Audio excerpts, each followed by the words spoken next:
Hi, I'm Gabby Miko. And I'm Jenna Rosenthal. And we're WHYY Young Journalists. Philadelphia has many different cultures. From Italian to Chinese, everyone sees the cultures around them differently. Today, we went to Chinatown and the Italian market to see what the people had to say. Culture are the things that make you what you are.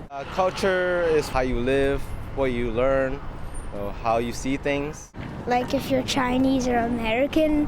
My family and all of our traditions that we have every year. Culture is service. Amanda Bergson from the Welcoming Center for New Pennsylvanians spoke to us about how culture can be more than just who you are. Philadelphia, beginning about 15 years ago, has what's called a restaurant renaissance. And what that means is more and more restaurants started to open. And once there were more restaurants, people had more of a culture of eating out. And then chefs wanted to open here because there was already a culture of people who supported restaurants. In Philadelphia, there's a diverse food culture, which makes their culture even stronger. In Northeast Philadelphia, there's a large Russian and Ukrainian community. In Northwest Philadelphia, there are Haitian immigrants. In Southwest, there are people from West Africa, including countries like Liberia and Ghana and Nigeria. In places like Center City, we have Chinatown, which is home to not only Chinese immigrants, but also Asian immigrants from other parts of the continent. In Philadelphia, the food culture is very diverse because there are 5 major ethnic groups. The Asian population is the largest, making up 39% of Philadelphia's immigrant population.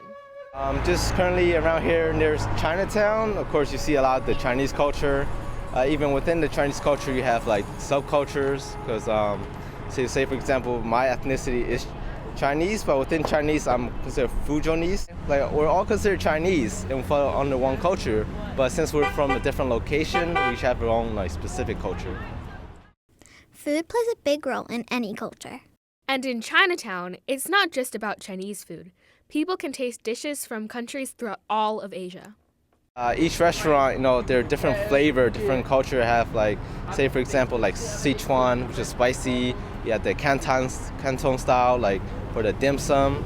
I see like all these weird fruits and vegetables. Well, I saw a store where they cooked meat, ducks or chickens or something. You see it right through the window. Like Chinatown, the Italian market is another cultural pocket in Philadelphia. However, it's not just Italians. It's evolved to include other ethnic groups too. When people came to the city, a lot of people chose this area to settle in at because it's so close to Center City, but it's kind of far enough away that it was affordable. So it's kind of unique because you get a lot of different blends of nationalities. Well, my dad got here in 1910, and he worked for other butchers on the market till he learned the trade, and he opened his own shop in 1927. So you can say there's been a cannoli on this market for over 100 years. I see a ton of different people all the time from all over the world. At the visitor center down the street, they pin where they're from, and it's really cool. Like you just get to see all the different kinds of people that are here.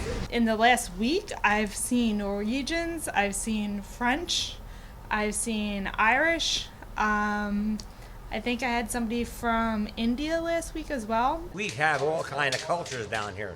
The Mexicans, the Koreans, the Italians. We used to have a big, Jewish population, but that's kind of moved out. The Italian market has food from Italian, Mexican, and Vietnamese cultures, but Italian is still the favorite.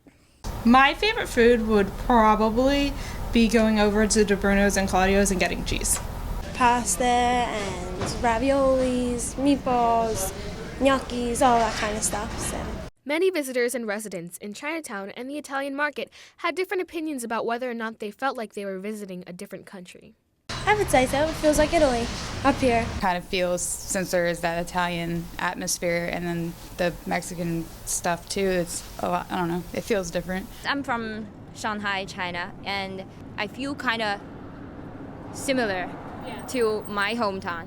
I mean, yeah, this is why it's called Chinatown. It's supposed to be like a town that resembles China. A neighborhood could be called your home, but for some people, bringing a cultural dish from their native country can make it really feel like home.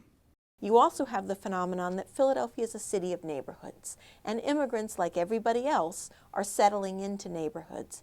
And what often happens when you're in a neighborhood is that you might have a food dish or a specialty that you miss from your country that somebody in your neighborhood is selling, and you ask them to start selling it professionally. Like, oh, that's so good, you should start a restaurant.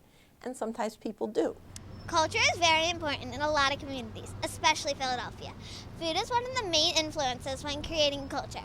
You can get a taste of culture when you look around. I don't get it. From WHYY Young Journalist, I'm Gabby Miko. And I'm Jenna Rosenthal. Stay classy, Philadelphia!